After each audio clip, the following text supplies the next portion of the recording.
धन्यवाद। आज के क्लास में आपका स्वागत है। आज मैं वचन, ये हिंदी का वचन, एक वचन बहुवचन आप जानते हैं, उसको आज मैं विस्तार से पढ़ाऊंगा। दरअसल में व्याकरण में इनका क्या महत्व है, वचन क्या होता है, वचन कितने तरह के होते हैं, वचन कैसे बनाए जाते हैं एक वचन से बहुवचन, यही सब बातें आपको आज मैं समझाऊंगा।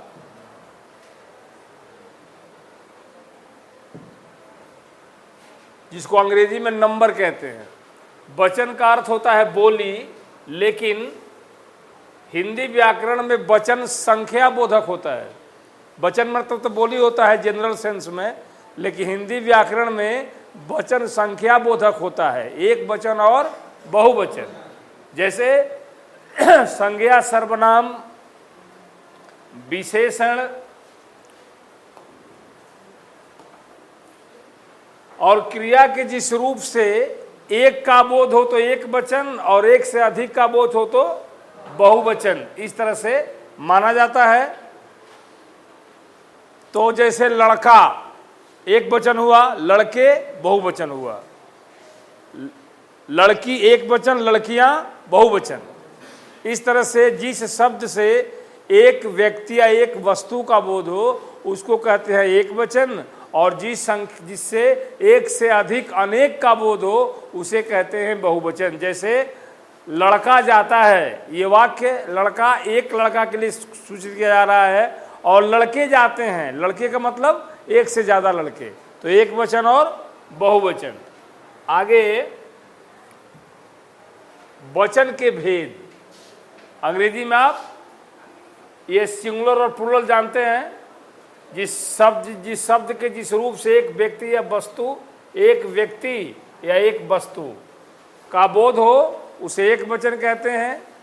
जैसे लड़का, घोड़ा, कुत्ता, कलम, बहन, लड़की, शाखा, ये सब। और बहुवचन शब्द के जिस रूप से एक से अधिक व्यक्तियों का बोध हो। जैसे यहाँ पर लड़का है तो लड़के हो गया है, घोड़ा है तो घोड़े, कुत्ता है तो कुत्ते, कलम है तो कलमें, बहन है तो बहनें, और यार शाखा है तो शाखाएं। मैं का बहुवचन हम होता है, और तू का बहुवचन तुम लोग होता है। तुम माने तो एक ही वचन हुआ, तुम लोग होगा।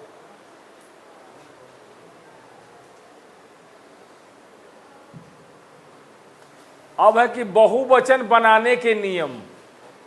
हम कैसे एक वचन से बहुवचन बनाएंगे, इस पर जरा आप ध्यान दीजिएगा। देखिए, बहुवचन दो प्रकार से बनते हैं। एक होता है विभक्ति रहित और एक होता है विभक्ति सहित। जैसे लड़का, लड़के, ये विभक्ति रहित हुआ, इसमें कहीं कोई विभक्ति नहीं है। लेकिन विभक्ति सहित, जैसे लड़का है लड़के, तो लड़कों ने, लड़कों ने कारक का चिन्ह है ना, विभक्ति हुआ। लड़कों का, लड़कों का, लड़कों की, लड़कों में, लड़कों पर, ये ने, का, के, की, में, पर, ये सही विभक्ति है। में अधिकरण का चिन्ह है, में पर का, के, की संबोधन का चिन्ह है, ने कर्ता का चिन्ह है। तो ये हो गया विभक्ति सहित। लड़का, लड़के विभक्ति रहित हुआ, बिना विभक्ति का। और जब इसको हम विभक्ति सहित लेंगे तो लड़कों ने, ए का ओ हो जाता है, लड़कों ने, लड़कों को, लड़कों में, लड़कों के लिए। ये सब जितने कारक के चिन्ह हैं, जब प्लुरल के साथ जुटेंगे तो हो जाएगा विभक्ति सहित, यानी विभक्ति के साथ। अब विभक्ति रहित मतलब विभक्ति के बिना। जैसे शाखा, शाखाएं, ये हुआ विभक्ति रहित। और शाखाओं में अधिकरण का चिन्ह हुआ तो ये हो गया विभक्ति सहित। इस तरह से अब जितने ये चिन्ह हैं सब में गायों ने, गायों का, गायों की, गायों में, गायों पर, नदियों ने, नदियों का, नदियों के, ये सब मिला देंगे सब में तो हो जाएगा विभक्ति सहित। और ये हो गया विभक्ति रहित। एक वचन है, इसका बहुवचन विभक्ति रहित हो गया और ये विभक्ति सहित हो गया। अब मैं आपसे पूछूं कि घोड़े, घोड़ा एक वचन है, इसका घोड़े हुआ गया बहुवचन, इसको विभक्ति रहित बतलाइए। विभक्ति रहित घोड़ा का बहुवचन घोड़े, विभक्ति सहित घोड़ों का, चाहे घोड़ों में चाहे घोड़ों के लिए, इस तरह से बनाएंगे।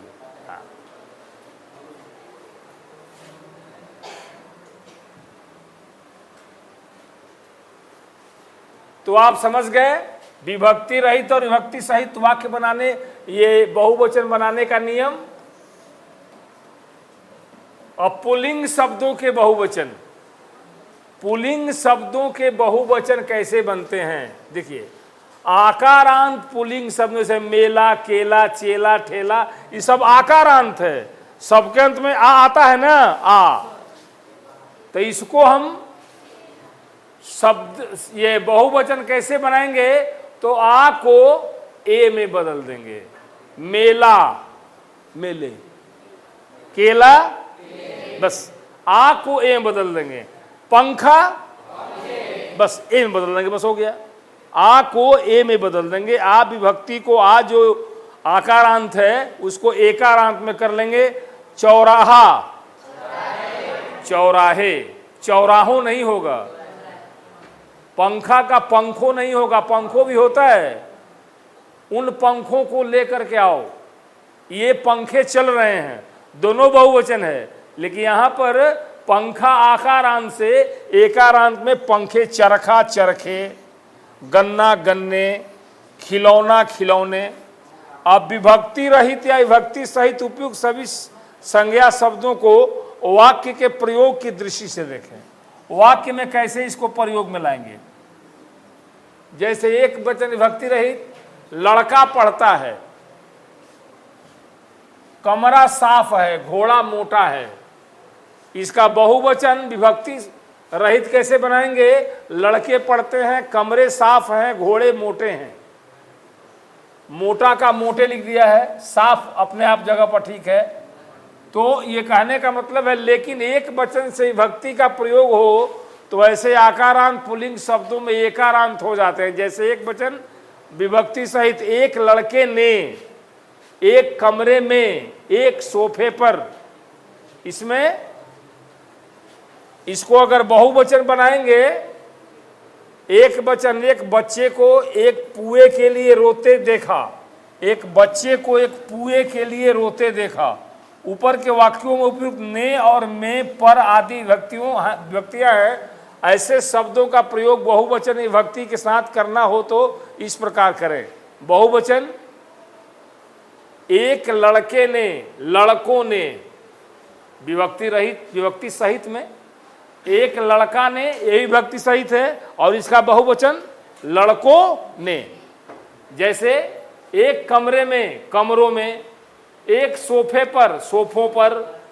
इस तरह से इसमें एक को हटा देंगे और सोफा को वो लगा देंगे, सोफों, कमरों, लड़कों। इस तरह से विभक्ति रहित से विभक्ति सहित एक वचन से विभक्ति सहित बहुवचन।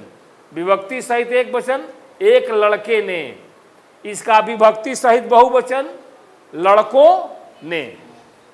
जैसे एक कमरे में, ये विभक्ति है, में का चिन्ह है, ये अधिकरण का, लेकिन जब इसको डालेंगे हम बहुवचन में तो कमरों में, सोफों पर, बच्चों को, बच्चे का और बच्चों को। बच्चे का ये भी हो गया विभक्ति सहित, इसलिए कि का के की किस व्यक्ति का चिन्ह है? संबोधन कारक के चिन्ह को हमेशा दिमाग में रखिए। कर्ता ने कर्म को करण से, संप्रदान के लिए आपादान से, संबंध का के की, अधिकरण में, पर। ये हमेशा दिमाग में रखिएगा, ये हर हमेशा काम आएगा, कहीं भी लग सकता है। इसी को हम संस्कृत की भाषा में विभक्ति बोलते हैं और हिंदी में कारक कहते हैं। जैसे संस्कृत में कह दिया प्रथम विभक्ति, इसका मतलब ये कर्ता कारक। सप्तमी विभक्ति अधिकरण कारक, इस तरह याद रखेंगे।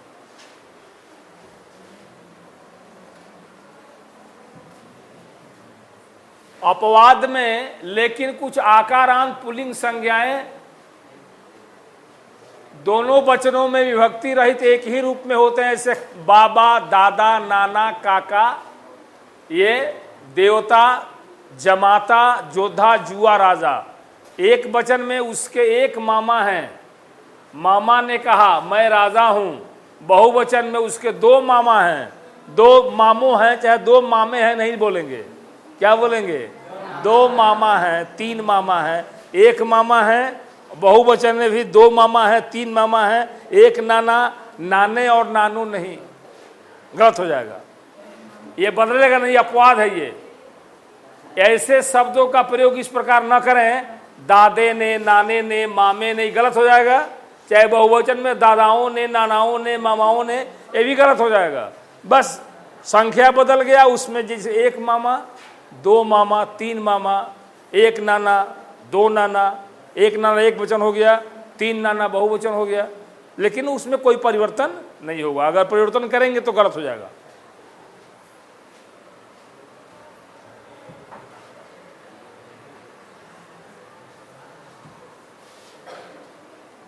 लेकिन संस्कृत में आकारांत शब्दों में जोधा, पिता, राजा, कर्ता आदि के अंत में ओ लगाकर विभक्ति सहित बहुवचन बनाए जाते हैं। जैसे राजा, इसको विभक्ति सहित बनाएंगे तो राजाओं ने, राजाओं ने, राजा ने, राजाओं ने, विभक्ति सहित में। जैसे दूसरा शब्द है पिता, पिताओं ने, पिता ने, पिताओं ने, कर्ता ने, कर्ताओं ने, विभक्ति सहित में दोनों एक वचन से बहुवचन हम बना लेंगे। खो है विभक्ति रहित या विभक्ति सहित आकारांत पुल्लिंग संज्ञा शब्दों के एक वचन एवं बहुवचन में सावधानी बरतें। एक वचन है लड़का खाना खाता है, देखिए लड़का खाना खाता है, लड़के को खिलाओ, लड़के ने कहा। इसका बहुवचन क्या होगा? लड़के खाना खाते हैं, लड़कों को खिलाओ, लड़कों ने कहा।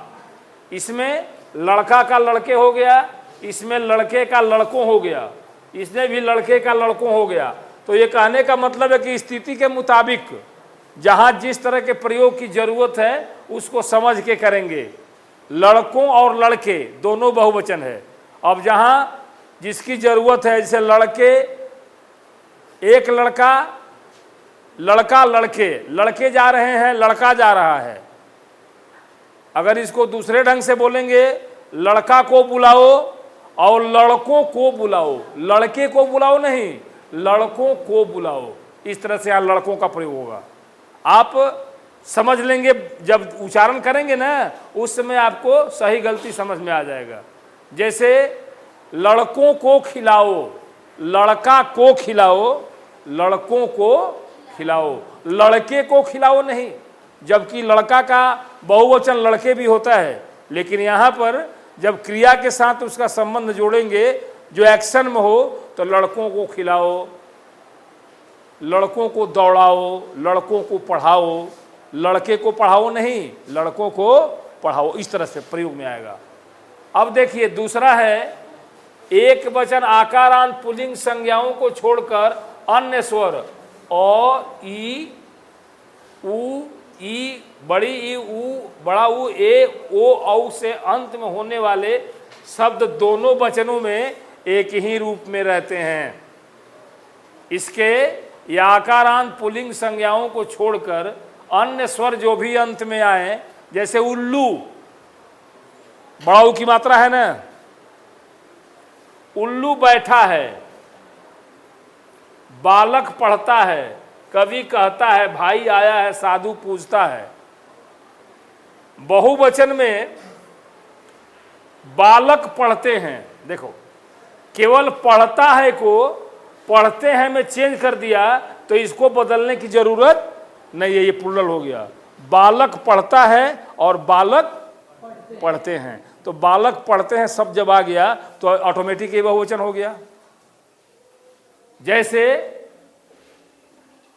कवि कहते हैं, कवि कहता है एक वचन और कवि कहते हैं बहुवचन। इसमें कोई परिवर्तन नहीं हुआ किसके अंत में, जिसके अंत में ओ छोटी बड़ी ऊ छोटा ऊ बड़ा ऊ ए ओ औ रहे उसके अंत में। जैसे साधु, इसमें देखो उकारांत है ना, साधु पूजता है और साधु पूजते हैं।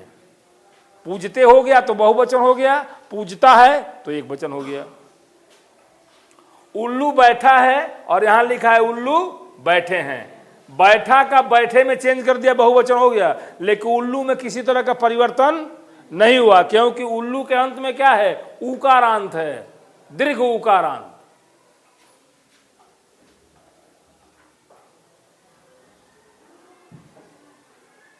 कुछ ऐसे शब्द हैं, बालक, नर, घर, कवि, ऋषि, मुनि, स्वामी, सिपाही, गुरु, कृपालु, चौबे, रासो, सरसो, जौ, गौ, क्या हो गया।